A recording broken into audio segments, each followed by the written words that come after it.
Good morning, students. This is our second lecture of unit solution.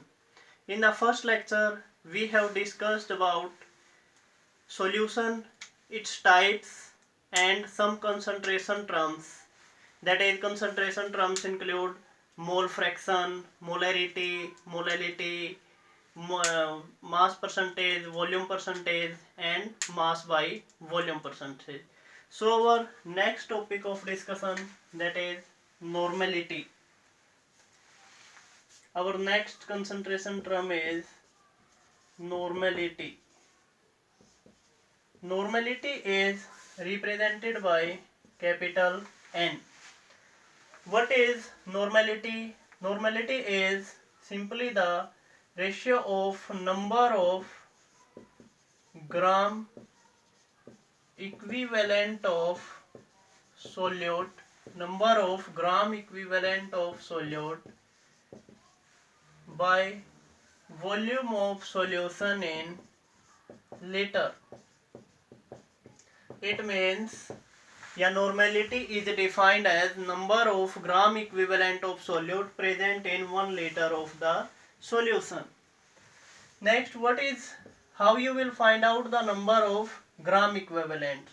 So, number of gram equivalent can be find out by using this.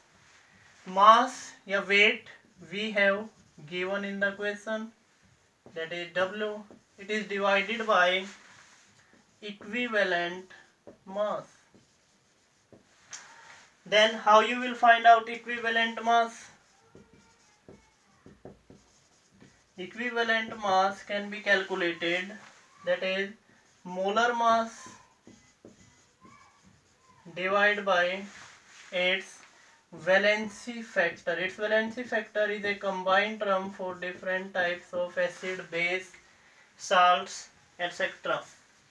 What is valency factor? So normality is number of gram equivalent of solute dissolved in volume of 1 liter volume of solution.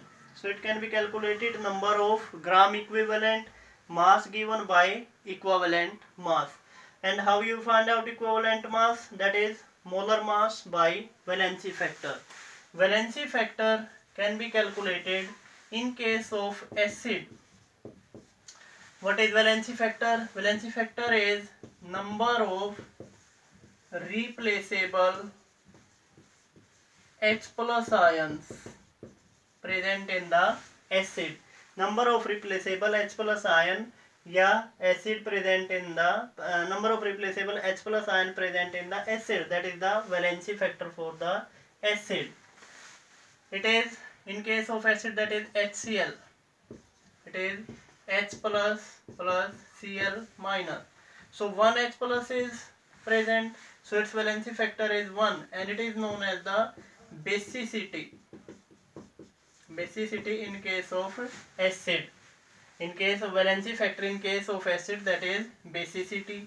So in case of HCl, that is the hydrochloric acid, so its basicity is 1. In case of H2SO4, that is sulfuric acid, ionized into 2H plus plus SO4 minus 2. So its basicity is 2.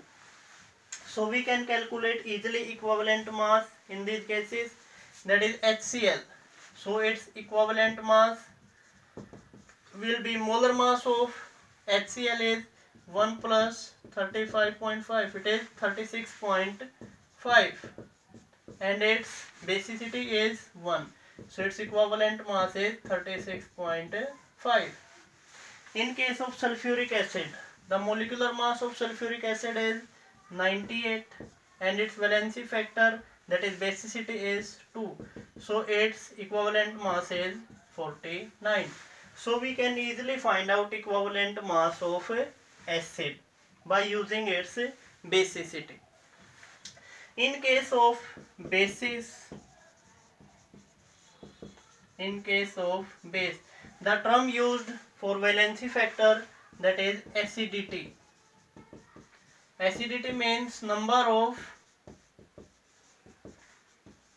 replaceable OH minus ions present in the base.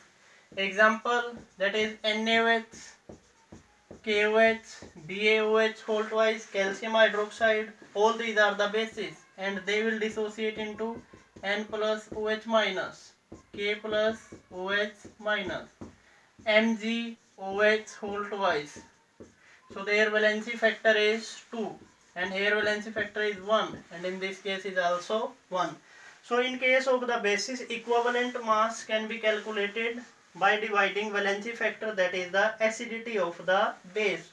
In case of NaOH, the equivalent mass is, molar mass is 40, NaOH 23, 16 plus 1 and its basicity is, acidity is 1. So its equivalent mass is 40. So we can calculate the equivalent mass by using the common term, that is valency factor for acid as well as for the base. Our next term for this,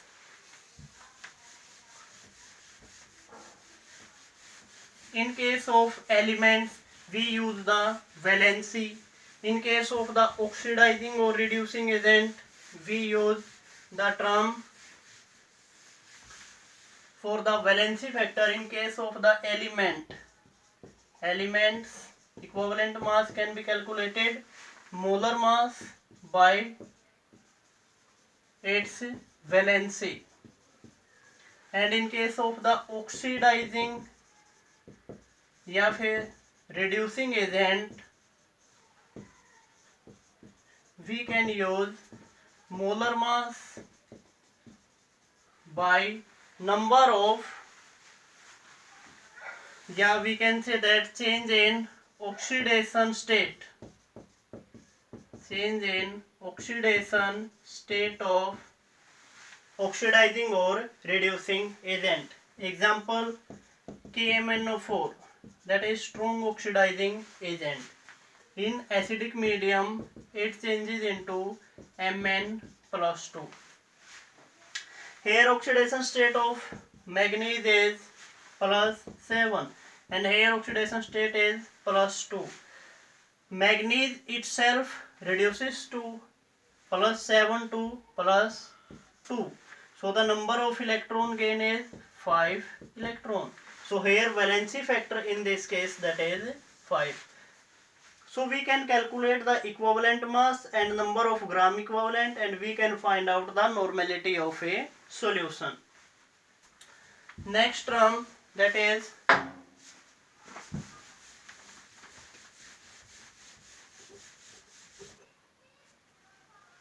okay students, these are our concentration terms which are used to express the concentration of the solute in the solution. Our next topic is solubility of solid in liquid.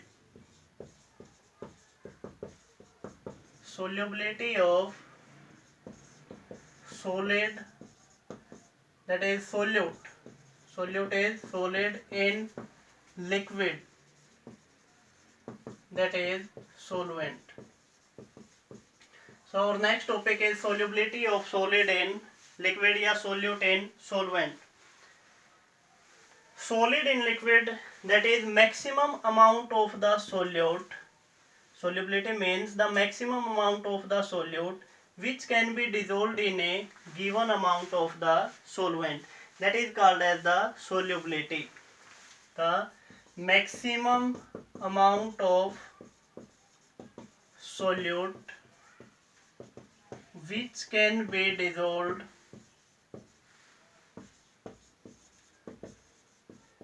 in a given mass of solvent. In a given mass of solvent. Maximum amount of the solute which can be dissolved in a given amount of solvent. The solubility of the solid in liquid depend upon some factor. First factor is nature of solute and solvent. What do you mean by nature of solute and solvent?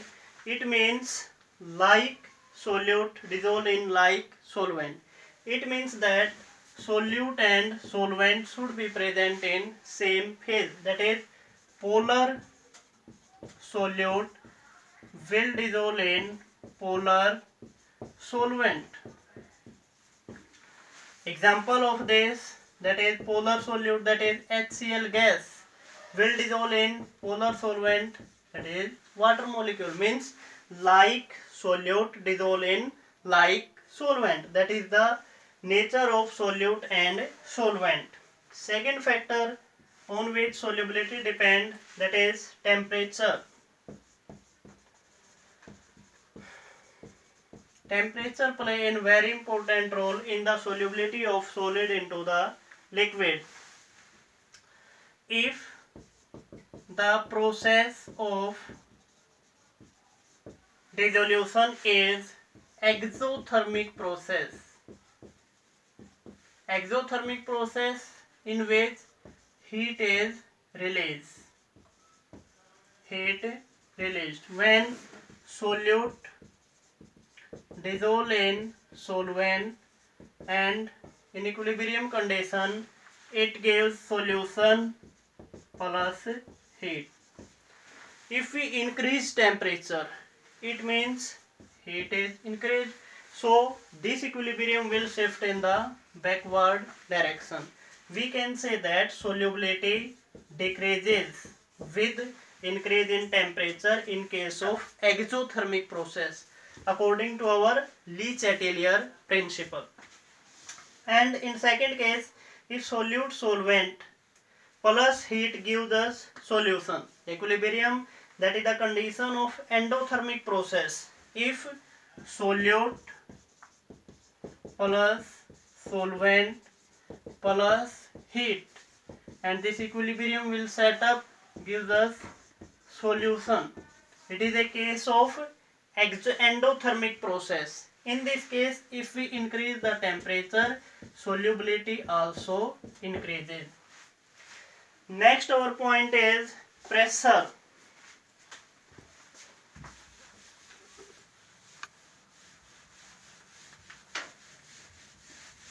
Our third factor is pressure. Pressure have no significant role in the solubility of solid in liquid, because both the component, that is solute and solvent, these are solid and liquid, and pressure play no important role in this case. So the solubility of the solid in liquid mainly depend upon three factors. First is nature of solute and solvent. Like dissolve in the like, means polar in the polar and non-polar in the non-polar. Second factor our is temperature. If the process is exothermic, then with increase in temperature solubility decreases, and if it is endothermic, with increase in temperature solubility increases, and pressure plays no significant role in the solubility of solid in a liquid. Now our next topic is solubility of gases in liquid. Solubility of gases. Gases act as a solute in liquid. Solubility of gases in liquid, that is solvent. This solubility is also depends upon number of factor. First is nature of gas. Nature of gas. It is same as discussed earlier, because like dissolve in like. Like dissolves in like. It means polar gas molecules या polar gas solute which act as a solute dissolve in the polar, and non-polar will dissolve in the non-polar. Second point is temperature. It is important point. The solubility of the gases in a liquid is an exothermic process. Why it is exothermic process? Because when gases dissolve in liquid, first they convert into liquid. Gases convert into liquid means condensation takes place. So it is an exothermic process. Heat releases, energy releases. So when temperature is increases, solubility of the gases in the liquid decreases. With increase in temperature, solubility of gases decreases in the liquid. Third point is our very important, that is pressure. Pressure. According to this, our third factor is pressure. In case of pressure, there is Henry. According to Henry's law, the mass of a gas dissolved in a liquid is directly proportional to the pressure applied. A mass of the gas dissolved in a given volume of liquid at constant temperature is directly proportional to the pressure applied. Mass of gas dissolved in a liquid is directly proportional to the pressure applied on the gas, या pressure of the gas. In case of mole fraction, mass that is expressed in terms of mole fraction of gas, that is equal to, that is the mole fraction of gas that dissolve in the liquid. So according to Henry law, XA will be equal to K dash into PA. This is very important relation. Here PA is the partial pressure of gas.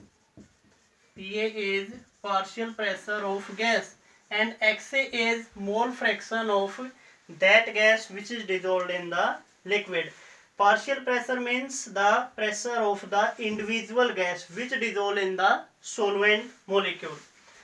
We can conclude it PA will be equal to 1 by K dash into XA, and it can be written as PA will be equal to KH into XA. Partial pressure of the gas is equal to KH, that is Henry constant. That is Henry constant, and XA is mole fraction of gas. This relation PA is equal to KH into XA. It can be compared with Y is equal to mx plus C. That is on the y-axis partial pressure, and on the x-axis mole fraction of the gas. We can draw a graph between partial pressure of gas and mole fraction of the gas. That is our partial pressure. It come out to be a straight line. Means with increase in the partial pressure of the gas, the mole fraction is also increases. Henry law is applicable when pressure is low and temperature should be high. Henry law is applicable when pressure of the gas is low and temperature should be high. There is a number of applications of Henry law. When carbon dioxide is dissolved in the beverages or soft drinks, in scuba divers which undergo very low in the water, where pressure of gases is very high, dissolution of gases increases, and in case of the high altitude, partial pressure of oxygen is very low. These are the applications of Henry law. Okay students, next topic we will discuss in the next lecture. Thank you.